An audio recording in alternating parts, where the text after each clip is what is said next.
He didn't yell. He didn't scream. He just watched, silent, frozen, like time itself betrayed him. What would you do if you caught your partner not just in a lie, but in the arms of the one person paid to protect both of you? Would you collapse, confront, or vanish into the shadows, waiting for the perfect moment to strike back? Now imagine that partner isn't just anyone. She's Meghan Markle. And the man in question isn't just any bodyguard. He's a trained protector with secrets of his own. Before we continue, please hit the like button, subscribe to the channel, and turn on the notification bell for updates. And the one watching? Prince Harry, a man raised in a palace of duty, honor, and tradition, left alone, blinking at a security monitor that showed everything. This isn't just another royal rumor. This isn't another blind tabloid headline or podcast hot take. This is what happens when loyalty gets twisted, when trust is weaponized, and when someone you love becomes someone you no longer recognize. Because yes, multiple sources, including a member of Harry's own inner circle, have confirmed what many have whispered about for months. Harry walked in on Meghan, not once, not twice, multiple times, with the very man who was supposed to protect them from the outside world. And this story, it's not just about marriage. It's about power, betrayal, and the brutal silence between two people who once shook the world by leaving Buckingham Palace hand in hand. But that hand, it was holding secrets. And those secrets are no longer staying hidden. Let's rewind. Let's trace the threads. Let's expose the truth Harry's been forced to live with, and finally confronts. Because the betrayal didn't start the night he caught them.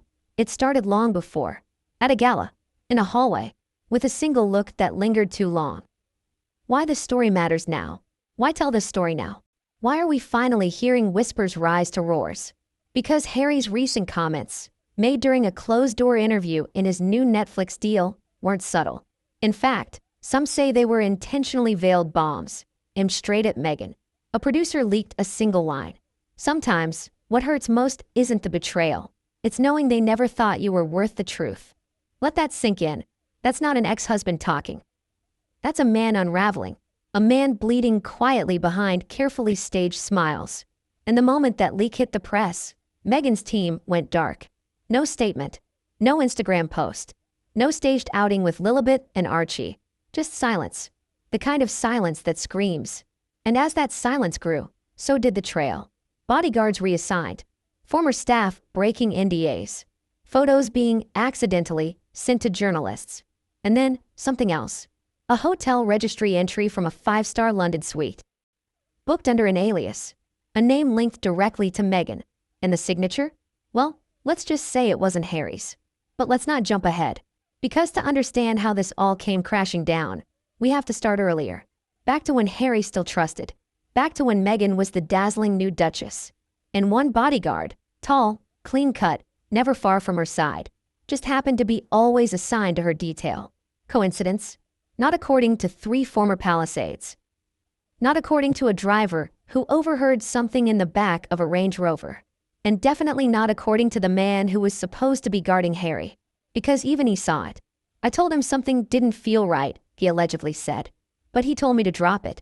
That I was imagining things. That she'd never do that. Classic denial, isn't it? We all do it. We defend the person we love, even as the knife twists. But here's the thing. Harry did start paying attention. And what he saw? It wasn't just emotional. It wasn't just physical. It was calculated. Every trip, every press event, every late-night meeting, all carefully staged, all built to look innocent, while something far more intimate bloomed just outside the spotlight. And once Harry realized the truth, truly accepted it, he didn't confront her immediately. No, he did something far colder. He began collecting evidence. The moment everything shifted. Now picture this. Harry, alone in a private study. The palace mostly asleep. A flash drive plugged into his laptop. Security footage. Phone records. Hotel timestamps. His face, blank. Jaw clenched. Eyes not blinking. Frame by frame. Watching something he can never unsee. And then her voice. Laughing. Intimate. Not meant for him. A sound he once loved. Now a dagger. You might think this is exaggerated. Sensationalized. Too dramatic to be real. But let's pause here and ask. Why would Harry speak in riddles? Why would he say things like, "The hardest part of fame isn't losing privacy. It's watching the mask slip when you realize they never loved you. They just loved what you could give them. If that doesn't raise questions, what does? Why would he now be living apart for weeks at a time? Why did his security team get reassigned, quietly, without explanation? Why did Meghan, weeks after the leak, show up to an event without a single bodyguard? No one wants to admit it, but the whispers have turned into thunder. And Harry? He may not be yelling. He may not be staging press conferences. But his silence? It's strategic. It's measured. And it's hiding just enough truth to burn everything down if he decides to speak plainly. Why Meghan's bodyguard wasn't just doing his job. We'll get into this deeply in Chapter 4. But just know this. The man in question? He wasn't new. He wasn't a fill-in. He had a history. A history that includes a dismissed complaint from a previous celebrity client, a file buried in a security agency, and, shockingly, multiple requests from Meghan to have him reinstated after a brief reassignment. Why? Why the insistence? Why the sudden reappearance, just weeks before Harry reportedly took a solo trip to Botswana? Why was Meghan traveling separately so often with this guard? We'll break all that down, chapter by chapter. Because once we examine that man's past, his ties to certain security firms, his alleged involvement in undisclosed VIP incidents, it starts to become clear. This wasn't about safety. This wasn't about protocol. This was personal. What's coming next will blow this open. So here's what you can expect in the chapters ahead. We're going to expose the deleted texts that somehow got recovered, the accidental hotel footage sent to a foreign press outlet, the former staffer who broke their NDA to protect Harry, and the final confrontation that ended with Harry leaving. Bags packed, eyes bloodshot, and a single sentence spoken into the dark. You were never the woman I thought you were. This is no longer speculation. This is betrayal at the highest level, where loyalty meets leverage, and the truth isn't just painful. It's strategic. And now the gloves are off. Because once you hear what Meghan's former best friend admitted on camera, everything changes. But we'll get to that. Because before we do, you need to understand what Harry saw, what he felt, and why he didn't say anything at first. That silence wasn't weakness. It was planning. But what came next would change everything. And no one saw it coming. What if the first sign of betrayal sounded like a joke? Not a slap in the face. Not a loud confrontation. But a whisper. A hallway chuckle. A teasing remark that wasn't supposed to go anywhere. Except it did. It traveled. Echoed. Morphed into something far darker. And it all began with 5 words. They're awfully close, aren't they? It was just after a Commonwealth Day event. Harry and Meghan had returned to Frogmore. The staff was winding down. Security personnel shuffled in and out, swapping shifts. And somewhere in the corridor between the guest wing and the royal offices, someone said it. They're awfully close, aren't they? The voice belonged to a footman, young, naive, maybe a bit loose with his words. He was referencing Meghan and a certain close protection officer. Tall, sharp-jawed, always hovering just behind her shoulder. But the way he said close, that lingered. Another staffer raised an eyebrow. Don't be ridiculous, she whispered. But her tone lacked conviction. That was the first crack. You see, in the royal world, rumors aren't thrown like grenades. They're planted. Quietly. Softly. Like a single thread pulled from a tightly knit sweater. And once that thread is pulled, everything begins to unravel. The beginning of a pattern. At first, no one took it seriously. Of course not. Meghan was the Duchess of Sussex, wife of a prince, mother, public icon. And the bodyguard? He was a professional, ex-military, background checked by the highest offices. But people noticed things, like how he lingered a little longer in Meghan's dressing room area, how she laughed differently around him, more relaxed, some said, more flirty, or how Harry once walked into a room, saw them talking, and immediately left again. Why? What did he see? No one knows. But a housekeeper said his face turned stone cold. Still, no one dared say the word. Affair. Too dangerous. Too scandalous. Too impossible. Right? Wrong. The private security dinner. Let's talk about what happened during the private staff appreciation dinner at a luxury hotel just outside London. A gathering. Informal. Relaxed. Harry had a headache and stayed home. Meghan attended with 2 bodyguards, including him. The evening went smoothly. Wine, speeches, some dancing. But someone snapped a photo. Just a blurry image. A moment. A silhouette. Meghan in the corner, leaning into her bodyguard, her hand lightly brushing his arm. That photo never made it to the press, but it did circulate among staff. And suddenly, whispers turned into raised eyebrows. Unspoken suspicions. Sidelong glances. One insider said, "There's chemistry. You can feel it. Like static in the air. She lights up around him in a way that's different." Still, Harry didn't act. Or maybe he chose not to. Denial is a strange thing, especially when your entire world depends on believing the lie. The quiet retreat. A few weeks later, Meghan traveled for a solo wellness retreat in the Cotswolds. It was supposed to be a spiritual reset. Just her. Some meditation. Silence. But the guest list at the resort told a different story. Staff noted a man arriving hours after Meghan, checking in under a different name. Tall. Military cut. Sunglasses. A duffel bag, not standard issue. When asked, the resort receptionist said he was supposed to stay in a different wing. But somehow, he was reassigned to the private villa, the same one she was in. Coincidence? Or a carefully staged getaway? Because the next morning, a spa worker entered the villa for a scheduled massage and found 2 coffee mugs, not one, 2 towels, still damp, and a single jacket, left on the couch. Not Meghan's, not hers, his. Still, the staff were under strict non-disclosure rules. Nothing could leave the resort. Nothing official, anyway. But whispers. Whispers are currency. And one of those whispers reached Harry. The reluctant confession. He didn't yell. He didn't storm out. He didn't throw accusations.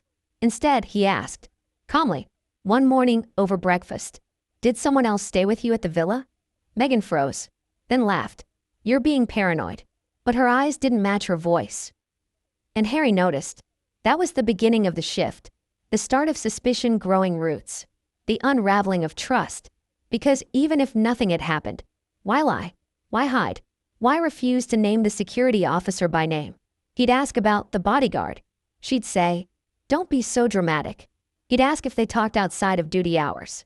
She'd say, "Everyone talks." And yet, there was distance now. A chill. A new phone password. Late-night texting under the covers. Sudden solo trips. And Harry? He began to lose sleep. The driver's story. One of the most chilling accounts came from a man who worked closest to them during this time. Not a royal aide. Not a press secretary. A driver.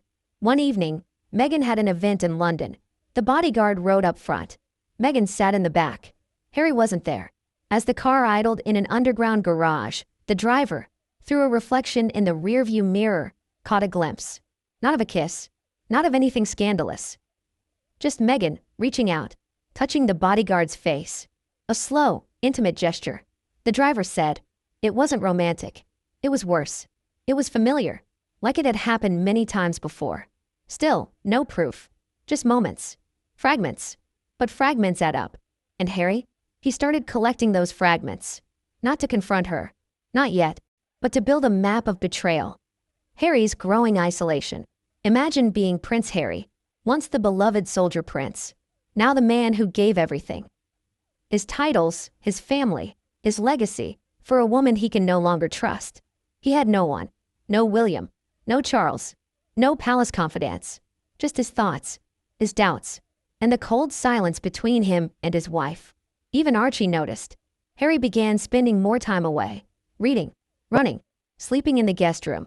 The once warm house felt like a museum of broken promises. Still, he said nothing. Because to accuse her would mean admitting it was over.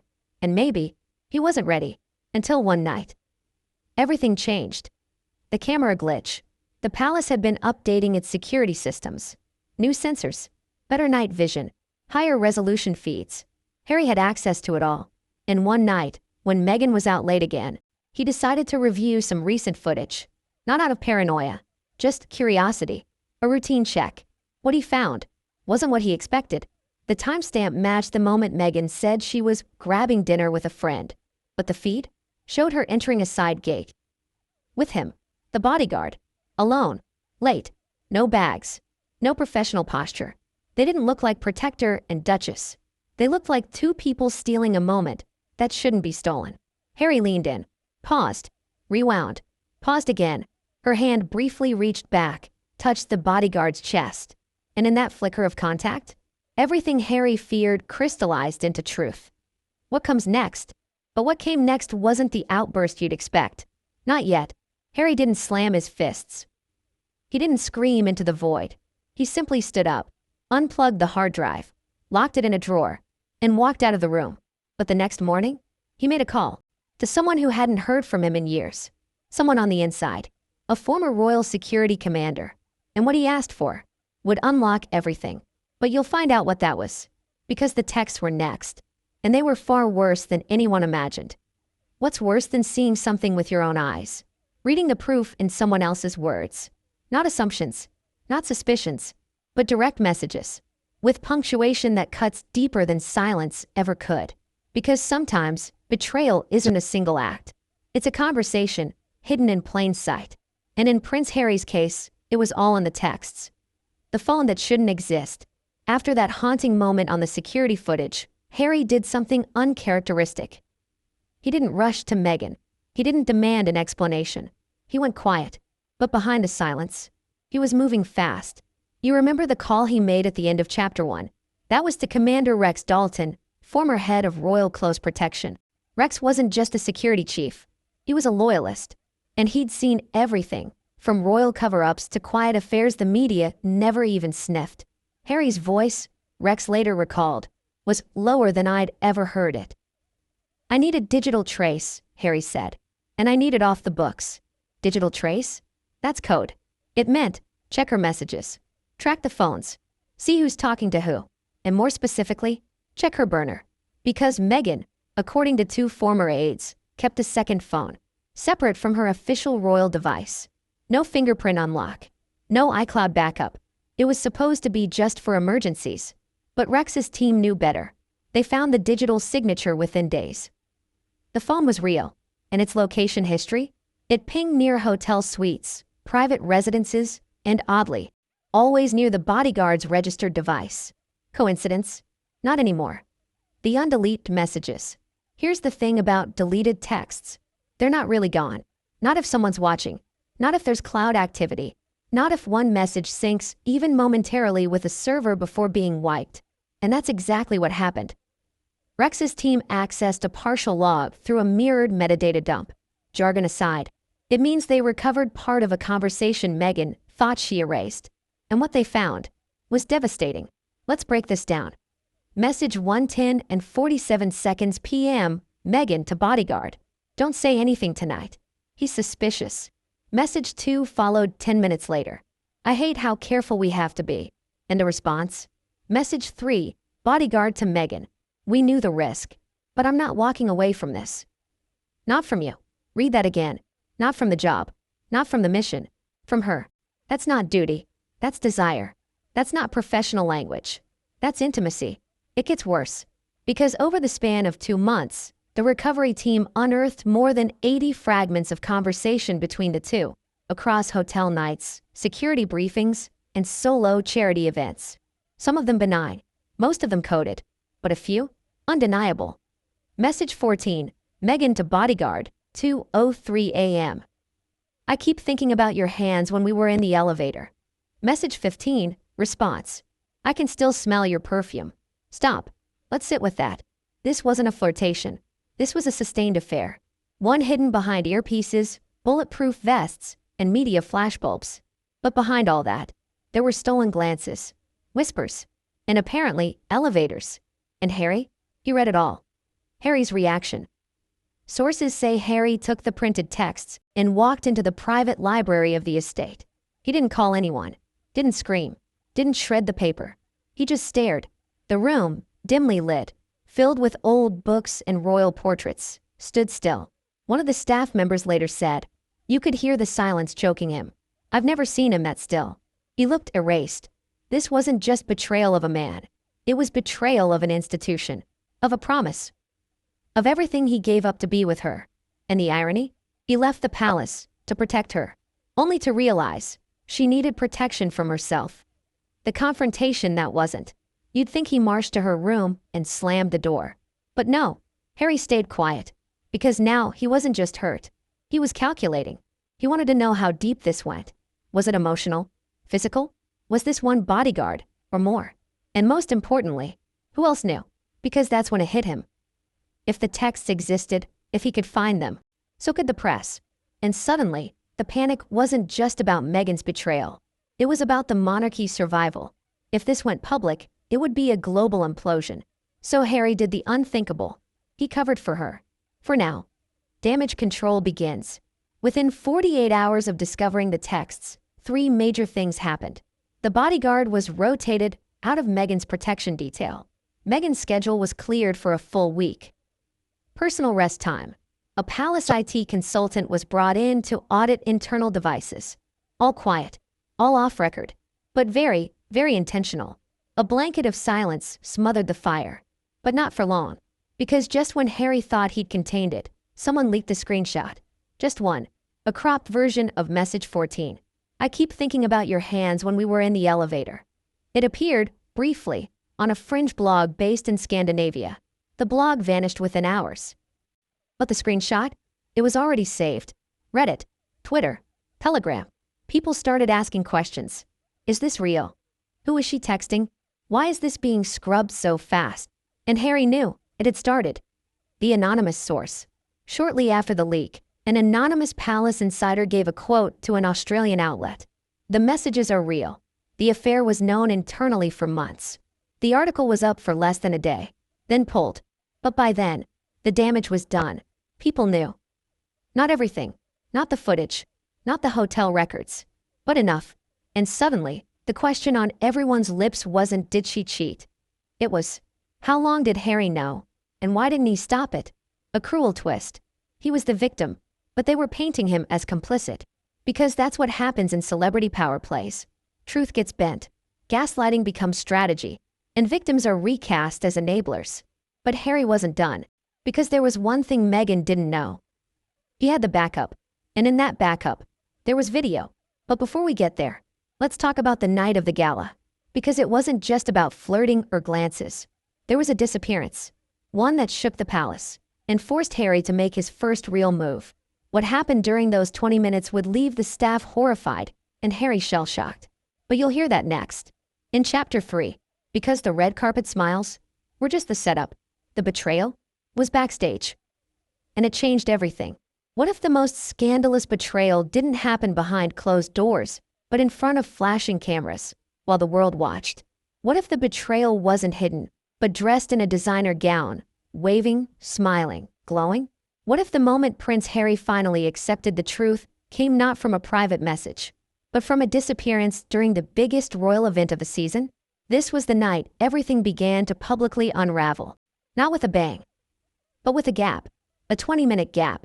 And what happened during those 20 minutes would become the most quietly buried scandal in modern royal history. Until now. Setting the stage, glamour and distraction. It was a dazzling evening. The Royal Legacy Gala, hosted at the London Palladium, was one of the crown jewels in the royal calendar. Equal parts spectacle and symbolism. Charity, elegance, cameras, royalty. A sea of black suits, flashing press badges, velvet ropes. The night was meant to honor military veterans and raise funds for mental health causes, a cause especially dear to Prince Harry. Meghan arrived late, but she arrived radiant, wearing a midnight blue off-shoulder gown that shimmered with every camera flash. Her hair perfectly swept back, a diamond bracelet gifted by Diana glinting on her wrist, and trailing just behind her, as always, was him, the bodyguard. Only this time, he wasn't in standard protocol position. He wasn't walking behind her like usual. He was beside her. Close. Too close. Even photographers noticed. One image from Getty that was quickly pulled showed Meghan and the bodyguard sharing a quiet laugh just before entering. Their eyes locked. Their smiles a little too soft. A little too personal. Harry's arrival, alone and alert. Harry arrived separately. He emerged from a different entrance, with a tight-lipped expression and a subtle nod to the security team. Multiple sources say Harry had already read the texts at this point, already seen the footage, already called in the backup. He wasn't attending the gala to celebrate. He was there to watch, to observe. And the moment he saw Meghan and the bodyguard enter together, his face dropped. A reporter captured a quote from someone on the red carpet. Harry didn't even look at her. He walked straight in, didn't pose, Didn't wave. Nothing. Inside the venue, the seating had been carefully arranged. Harry was meant to sit beside Meghan. Instead, he stood at the back for most of the first act. Some say he refused to sit. Others say he didn't want to see what was happening 2 rows ahead. Because every few seconds, the bodyguard would lean down to whisper something to Meghan. And every time he did, she smiled. The disappearance. Midway through the program, just before the final awards presentation, Meghan whispered something to her assistant and stood. She exited through the side of the auditorium, followed, as always, by the bodyguard. Security cameras captured the moment. 8:41 p.m. She walks through a restricted corridor normally reserved for press and performers. 8:42 p.m. He follows, after briefly checking around, then slipping past the velvet curtain. And then, nothing. For the next 20 minutes, no one saw them. They didn't return to the main floor. They weren't seen by press. They weren't in the VIP lounge. Just vanished. A witness backstage said, "I saw her go down the east hallway. It's mostly dressing rooms and private suites. I assumed she was taking a call. But what about the bodyguard? Didn't even register he was behind her until someone else mentioned it." 20 minutes later, at 9:03 p.m., they returned. Together.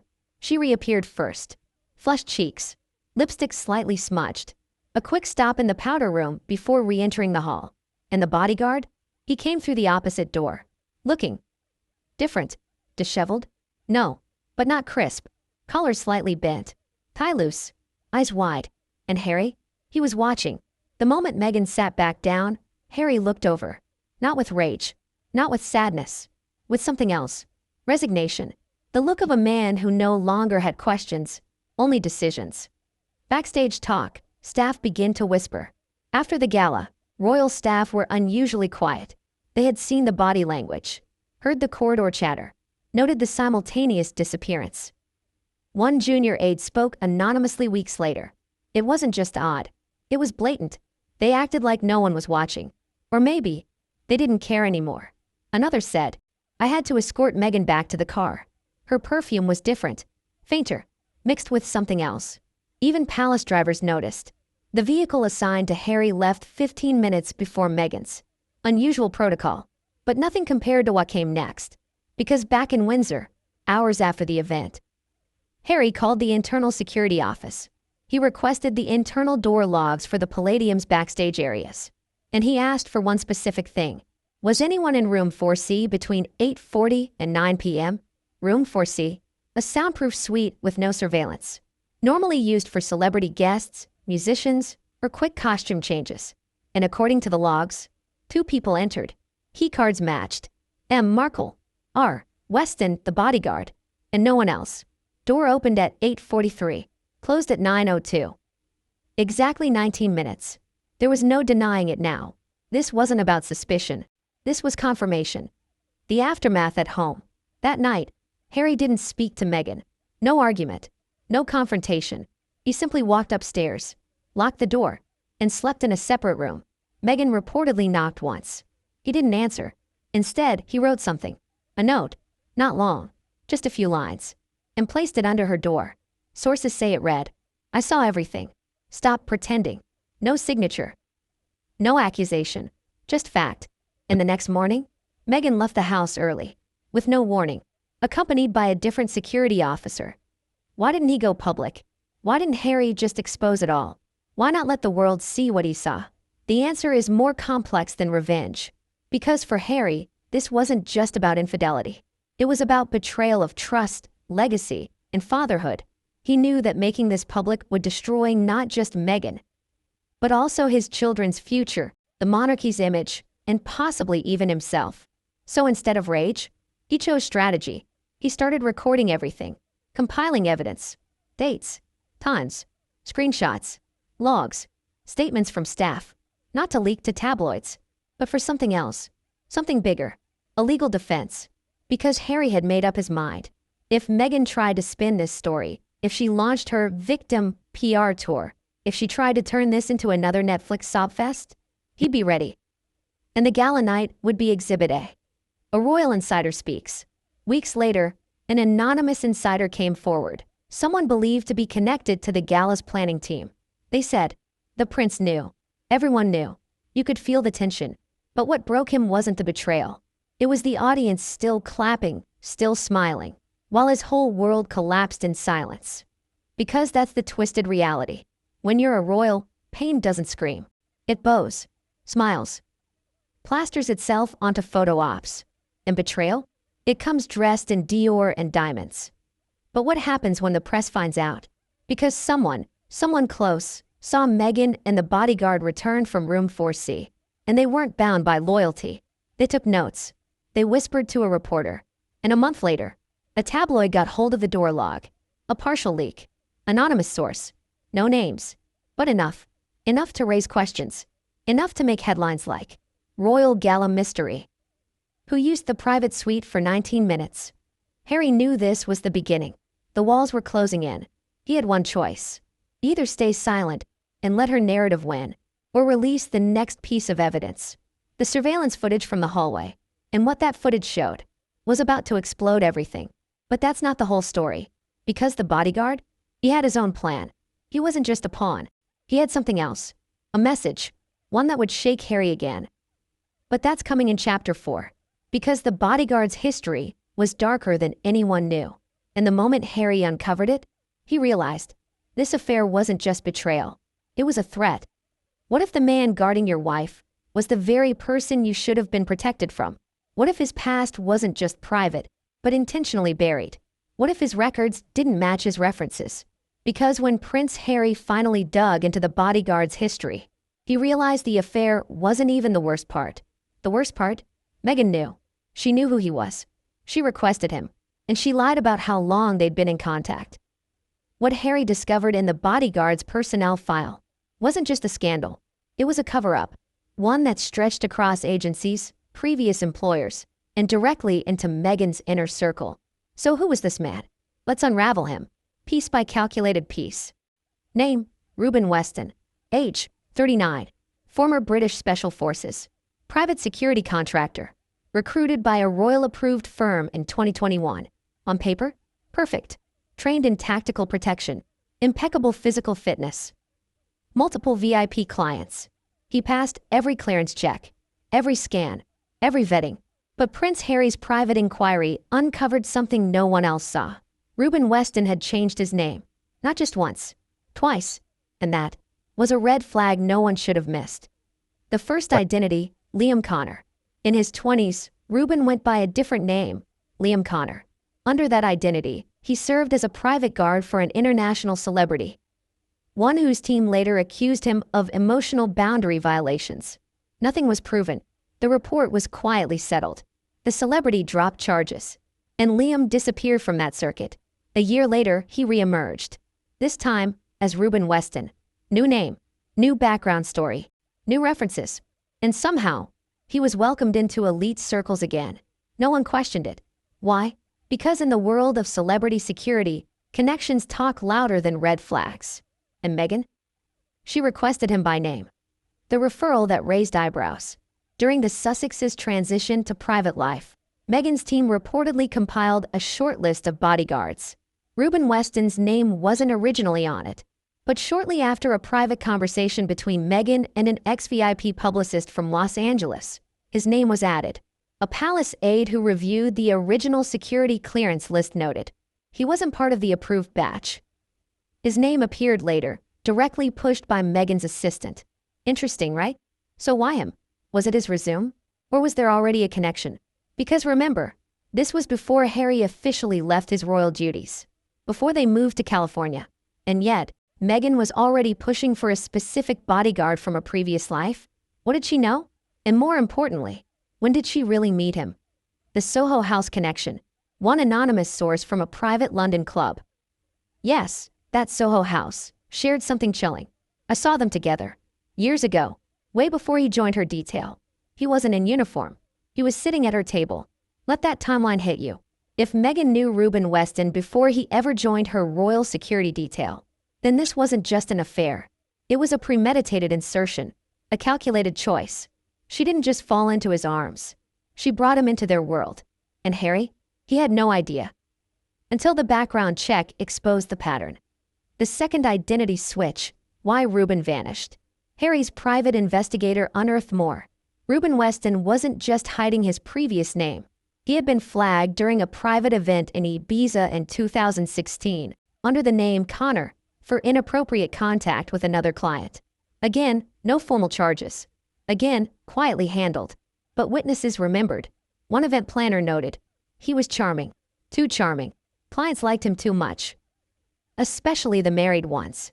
The language was vague, but the implication was clear. This was a man who knew how to blend professionalism with seduction, who blurred lines until they snapped. And now, he was back, wearing a suit, holding Meghan's door open, following her everywhere, from charity events, to hotel lobbies, to private villas in the countryside. And no one questioned it. No one except Harry. Too late. Harry's confrontation with the firm. After reviewing the background data, Harry didn't go to Meghan. He went to the firm that hired Ruben. He demanded answers. One executive, who later spoke to a journalist under condition of anonymity, said, Harry was livid. Not loud, but focused. He kept asking, how did this man pass royal vetting? Who signed off on this? The executive didn't have answers. Because the truth was chilling. The file had been altered, dates moved, previous employers omitted, flagged incidents removed. When the firm double-checked with internal logs, they realized Ruben's profile had been sanitized. And by who? A subcontracted HR analyst, now unreachable, vanished, just like Ruben once did. The romantic pattern. The deeper Harry dug, the clearer the pattern became. Ruben didn't just protect his clients. He embedded himself. Photos of him standing too close, leaning in too far, touching backs when he didn't have to, whispering when he could have spoken aloud. With Meghan, it was textbook. Emotional proximity, strategic sympathy, playing the confidant, especially when Harry was away. And in their time together, Harry was away a lot. Speaking engagements, family meetings, mental health initiatives. And while he was gone, Ruben was there. Late night rehearsals, security sweeps, unexpected delays in travel. He was always available, too available. And Meghan? She leaned in, again and again. The warning that came too late. One final twist. A former friend of Meghan's, a stylist she worked with before her marriage, reached out to Harry's team after hearing the whispers. She said, I tried to warn her years ago. Ruben had a reputation. He dated a friend of mine while guarding her. It ended badly. Controlling, manipulative, charming at first, then cold, obsessive. Harry's hands trembled reading that, because the man who had seduced his wife might have been doing it not for love, but for control, a toxic loop of dependence disguised as protection. Meghan had been warned, and she ignored it. Or worse, she didn't care. The message Ruben sent, just when Harry thought he had all the pieces. A message arrived, not from Meghan, from Ruben, delivered via encrypted email to one of Harry's private accounts. Short, cold, deliberate. I didn't mean to hurt you. But if this goes public, we both know it won't end well. Some things are bigger than marriage. Bigger than you. That line. Bigger than you. Was it a threat? Was Ruben working for someone else? A foreign press? A strategic player? Or was this just the ego of a man who believed he had outsmarted a prince? Harry didn't respond, but he did forward the email to his lawyer. Because now, it wasn't just personal. It was legal. And the next move wouldn't be behind the scenes. It would be on paper and in court, because the next chapter would be the leak. And when the footage hit the press, everything would ignite. But that's where we go next. Because the photo that started it all wasn't even the worst one. What came next would shake the monarchy's walls. Sometimes, the most damning evidence is the one hiding in plain sight. Not a leak, not a surveillance feed, not a whisper behind closed doors. Just a photo. Published, uploaded, forgotten, until someone watching closely, zoomed in, cropped differently, brightened the shadows. And what emerged would become Prince Harry's personal point of no return. Because this wasn't hearsay. This wasn't a maybe. This was proof. Proof that Meghan's body language said everything, long before her lips said anything at all. And the camera caught it. Accidentally, or not so accidentally. Let's rewind the tape. The event, a charity appearance with all eyes on Meghan. It was one of those sleek, high-profile events meant to showcase the Sussexes' humanitarian work. A children's hospital fundraiser, hosted in downtown London. Cameras, celebrities, smiling faces. Harry was on a separate engagement in Scotland that day. Something Meghan's team ensured was strategically staggered for scheduling. She arrived solo. Red dress, stiletto heels, waves to the crowd. Accompanying her, none other than Reuben Weston. Always near, always calm, always watching. Photographers snapped hundreds of images. Agencies published dozens. But one image, uploaded by a mid-level entertainment blog, didn't get picked up by the tabloids. It wasn't the best angle. A bit grainy, not flattering. It was captioned, Duchess Meghan arriving with security detail at charity benefit. But if you looked closely, very closely, something didn't add up. The arm behind a clutch. Meghan was holding a clutch purse. Small, elegant, her hand resting lightly over the top. But the shadow beneath it didn't belong to her. Someone else's hand was on her waist. Not guiding, not professional, resting. The fingers weren't rigid like a bodyguard's routine movement. They were splayed, casual, intimate. And the person attached to the hand was Reuben, in his standard black suit, earpiece glinting. But his posture? Too close. His chest was nearly brushing Meghan's back. His eyes weren't scanning the crowd. They were fixed on her neck. Not protective. Obsessive. The original photo was blurry in that section. But when it was enhanced, the details became clear. And that's when everything changed. The blog post that didn't last. An editor at the small blog thought nothing of it when they first uploaded the image. But within 12 hours, they received a cease and desist notice.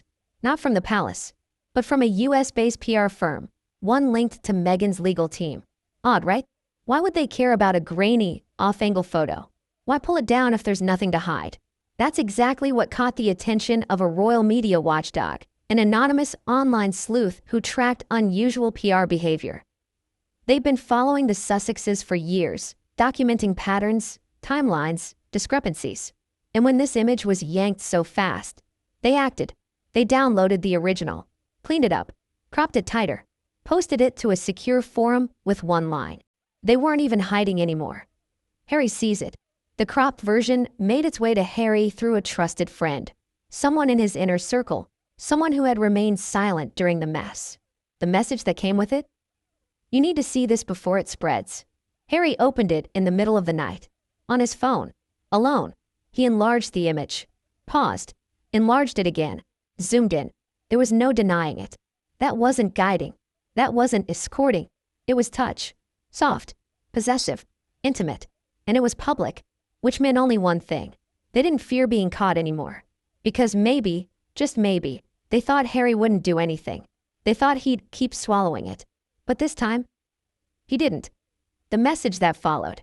Meghan texted him the next morning. Casual. As if nothing had happened. Call me when you're free. We need to confirm Archie's preschool schedule. But Harry didn't respond. Instead, he forwarded the image. No caption. No context. Just the image. 10 minutes later, Meghan replied. It's not what it looks like. Don't be like this. That sentence. The one used by every cheater in every film ever made. It snapped something in Harry. Not just heartbreak. Not even rage. Clarity. He now had everything he needed. And he began moving, quietly, legally, strategically. The attorney's folder. Within days, a legal team was quietly assembled.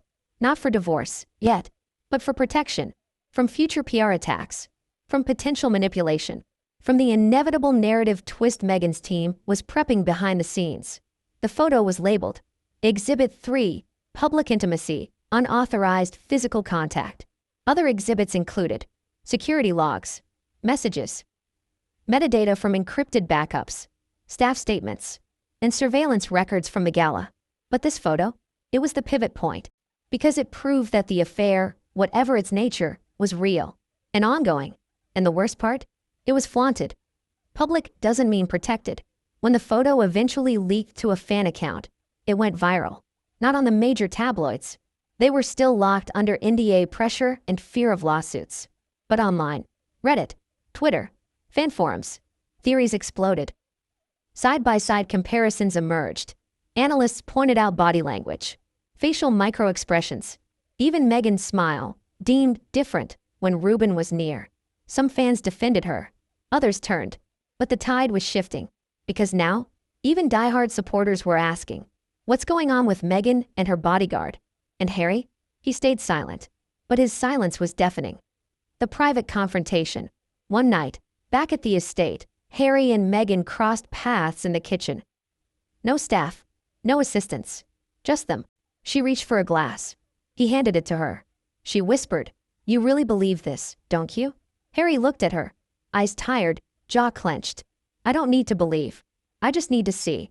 She didn't respond, just stared, swallowed, left the room, and from that moment on, they stopped sleeping on the same floor. The reaction from inside the palace. The image didn't just reach Harry's team.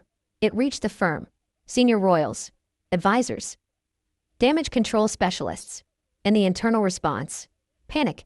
If the affair became official news, the monarchy would face global embarrassment, further division among the public, a surge of sympathy for Harry, and the risk of legal fallout if palace funds had ever been used in proximity to the affair. One insider revealed there were talks about cutting Meghan off entirely, financially, publicly, quietly, but no decision was made. Why? Because Harry hadn't spoken publicly. His silence was their shield, but they knew it wouldn't last. Because the photo was just the beginning. The video? That was next. The bigger picture. Because here's what the public doesn't know. That photo. It was taken 10 minutes after Meghan and Ruben exited a hotel lobby. Alone. A hotel where the guest log mysteriously disappeared 2 days later. A hotel where 2 other staff members confirmed seeing unusual activity between the Duchess and her security escort. The photo was not just an accident. It was a piece. A breadcrumb. And when Harry looked at it, he didn't just see a touch. He saw a roadmap, leading to the next revelation, the one that would finally break him. And it was all on tape. Because a hotel bellhop made a copy, and that copy found its way to Harry's inbox. But what it showed, you'll never forget. Because it wasn't just intimate. It was criminally bold. And it plays out, frame by frame. Next. What if the ultimate betrayal didn't just happen once, but was planned, rehearsed, and repeated behind locked doors in 5-star suites? What if the lies weren't just emotional, but tactical? Prince Harry thought he had seen the worst. Texts, body language, late-night glances. But nothing prepared him for what surfaced next. Because when a single video file appeared in his inbox, sent anonymously, it didn't just confirm his fears. It detonated them. This was visual proof. Unmistakable. Undeniable. Unforgivable. And it all took place in a secret hotel room that shouldn't have existed on Meghan's schedule. But it did. And what was caught on tape would bring the royal marriage to the edge of collapse. The hotel, a fortress of discretion, tucked inside one of London's most exclusive neighborhoods, stands the Belgrave Grand, an ultra-luxurious, invite-only hotel reserved for diplomats, celebrities, and the ultra-elite. No signage, no lobby crowds, no online booking system. You only stay there if someone powerful wants you there. And Meghan? She had stayed there before. But this time, it wasn't on any public itinerary. No official charity event. No press briefings. No lunch meeting. She told staff she was attending a quiet women's wellness forum held in a nearby private club. Her team even provided mock schedules. Printed. Stamped. Bulletproof. But Meghan never went to the forum. Instead, she checked into room 903 at the Belgrave Grand. And who checked in under a separate alias 15 minutes later? Ruben Weston. The bellhop's confession. The video didn't come from hotel management. It came from a bellhop. Young. Overworked. Curious. He noticed something strange on the day of Meghan's visit. 2 security details arriving separately, not speaking. Room 903 being sealed off from cleaning staff. A do not disturb sign staying up for 14 hours. At first, he shrugged it off. Until he reviewed hallway footage as part of his routine shift. And that's when he saw it. Meghan, Ruben, entering the room. Not together, but staggered, 7 minutes apart. Still close. Still deliberate. Then, no movement. No exit. No food deliveries. No outside calls. Just silence. And 4 hours later, Ruben exits alone, buttoning his shirt, checking his phone. Meghan exits 20 minutes after that. Fresh lipstick. Hair newly brushed. Face neutral, but glowing. The USB delivery. The bellhop copied the hallway footage to a personal USB stick. Not for blackmail, but because he felt used. His words? I used to respect them. But this wasn't private. It was calculated. It felt like a show for everyone who wasn't looking close enough. He sent the footage to a royal contact. No name, no threats, just a note. You deserve to see this. For your own sanity. It made its way, quietly, to Harry's hands. And when he clicked play, he didn't move for 15 minutes. Because the file didn't just include hallway footage.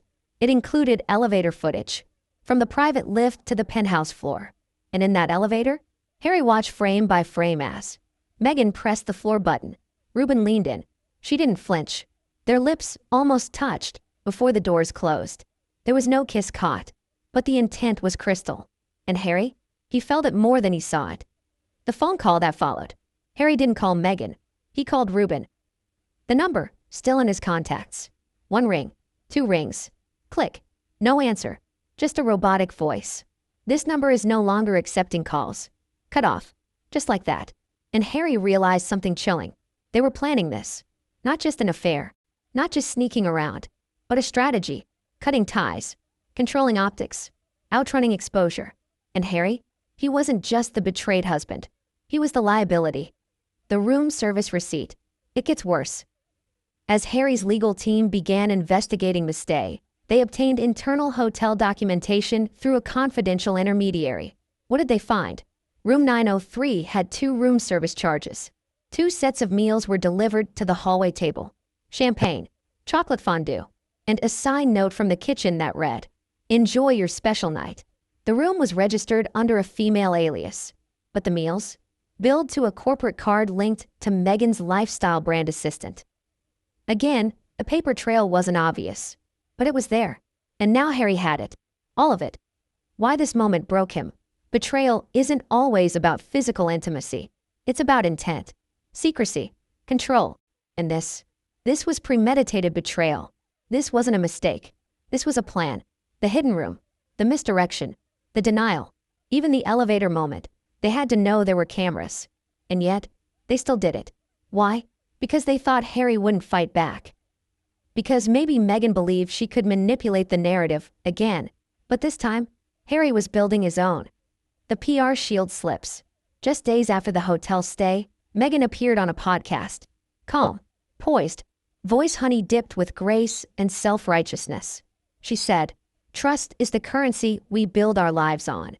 And when that's broken, we have a choice. Rebuild or walk away." The host nodded, unaware of the storm underneath her words.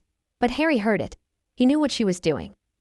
Rewriting history, subtly painting herself as the victim, framing future headlines. And this time, he wouldn't allow it.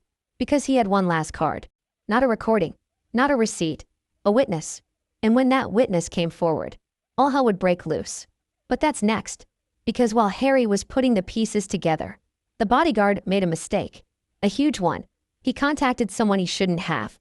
And they kept the receipts. And what those receipts revealed wouldn't just threaten Meghan's image. They could bring her entire brand crashing down. We'll unravel that in the next phase. Because you've seen the videos. But what's coming is what Meghan never wanted anyone to hear. What if the truth didn't leak through a camera lens or a text message? What if someone actually saw it? Not a rumor, not a theory, not a speculation, but a witness. Someone who was there, someone who walked in, and someone who still can't forget what they saw. Because up until this point, Prince Harry had been piecing together a puzzle with fragments. Suspicious glances, deleted texts, hallway footage, a hotel room with a story that didn't add up. But this was the first time someone said, "I saw it happen," and their description would haunt Harry forever. The unexpected witness. Let's rewind 10 days after the hotel incident from Chapter 6. The setting? A secluded royal charity villa on the outskirts of Gloucestershire. Reserved for VIP recovery events. Rarely used, always protected. Meghan had volunteered to help coordinate logistics for a mental health awareness retreat. Or so she claimed. Harry was scheduled to appear, but pulled out last minute due to a confidential briefing. That left Meghan alone again. Or so it seemed. Staff on site said she kept to herself most of the time. Avoided group meals. Preferred room service. Said she was focusing on mindfulness. But someone else had been scheduled to visit that day. A mid-level assistant named Jasmine, working in logistics. Jasmine was responsible for dropping off paperwork. But what she walked into wasn't mindfulness. It was a moment of betrayal frozen in real time. Jasmine's testimony. She didn't speak for weeks. Not to the press. Not to the palace. Not even to her manager. But after the leaked hotel footage reached public forums, Jasmine made a choice. She filed a written statement. No cameras. No microphones. Just typed words and her signature. And in that statement, she wrote, "I was delivering a packet to the West Suite. I had no idea it was occupied. The door was slightly open. I knocked gently, and that's when I saw them." She continued. Meghan was in a robe. He was shirtless. They were standing by the window. Close. Too close. Her hands were on his chest. She stepped back. Froze. Didn't speak. Didn't move. They didn't see me. Or maybe they didn't care. They were whispering. Laughing. And then, he kissed her neck. Slowly. Like it wasn't the first time. That was the moment Jasmine turned and left. Shaken. Disoriented. Silent. Why she stayed quiet. Jasmine was young. New. Terrified of palace politics. She knew the stakes. One word, one misstep, and her career could be obliterated. So she did what most people do. She buried it. But the weight stayed with her. She tried to rationalize it. Maybe it wasn't what I thought. Maybe I imagined it. Maybe it was an accident. Until the hotel leak dropped. Until she saw the exact same behavior play out on screen. And then she knew. She wasn't crazy. She had seen what she saw. And it wasn't a mistake. It was a pattern. Harry confronts Jasmine. The statement eventually reached Harry's legal advisor. They arranged a quiet meeting. No press, no formalities. Just Jasmine, Harry, and the truth. When she entered the room, Harry reportedly stood for her, offered water, let her sit, and then asked, "I won't make you repeat it. I just need to know, is it true?" Jasmine didn't speak. She nodded. Tears filled her eyes. Harry nodded back. "Thank you. That's all I needed." He didn't ask for more, because he already knew. But hearing it changed everything. It made it real. Not a suspicion. Not a maybe. Not an if. It was a fact. The emotional toll. Harry didn't speak to anyone for 3 days after that meeting. No calls. No interviews. No appearances. One staffer said, he walked the grounds. Didn't eat much. Just kept saying, "I gave everything for this." Another overheard him say, "It was never about love. It was about control. About being wanted until I wasn't needed anymore." And what broke him most? Not the act itself, but the realization that so many people knew. Staff, security, even assistants. And no one said a word. Because Meghan had built a wall around herself. A PR fortress. And Harry? He was on the outside. Of his own life. The public image crumbles. At this point, the whispers online had become roars. Fan accounts were dissecting every public appearance. Why is she never with Harry anymore? Why does the same bodyguard keep showing up? Why is Meghan smiling at him in every candid shot? Tabloids stayed quiet, still handcuffed by legal threats. But social media had no such leash. Theories exploded, thread after thread, timeline after timeline. And then someone leaked the Villa staff roster from that weekend retreat. It showed Meghan Markle, present. Ruben Weston, present, listed under private alias. Jasmine Patel, assistant delivery, signed in, signed out. It all matched, and no one could deny it anymore. The intimate moment wasn't just physical. It was strategic. Let's be clear. The betrayal wasn't just a kiss. It wasn't just a neck touch or a shared robe. It was the cold coordination of two people who thought they'd gotten away with it. Because after that retreat, Meghan launched a new women's initiative campaign. And guess who was coincidentally assigned as her head of private security for the rollout tour? Ruben Weston. Despite palace advisors recommending reassignment, Meghan insisted, "He's the only one I trust." Those 6 words would later be repeated in a court affidavit. They weren't just a preference. They were a warning. A warning that trust had been weaponized and loyalty had been bought. The silent collapse of a marriage. From that point on, Meghan and Harry rarely appeared in public together. When they did, they didn't touch, didn't laugh, didn't look. Body language experts called it emotional distancing. Insiders called it the unraveling. But Harry didn't go public. Not yet. Because he was waiting. Not for vengeance, but for clarity. And when he got it, when the next witness came forward, there would be no going back. Because this time, it wouldn't be a staff member. It would be someone from Megan's inner circle. A woman who knew the truth from the very beginning. A woman who had the receipts. And when she finally broke her silence, everything Megan built would start to fall. But that's in Chapter 8. Because if you thought the assistant's statement was shocking, wait until you hear what Megan's best friend knew and why she stayed silent until now.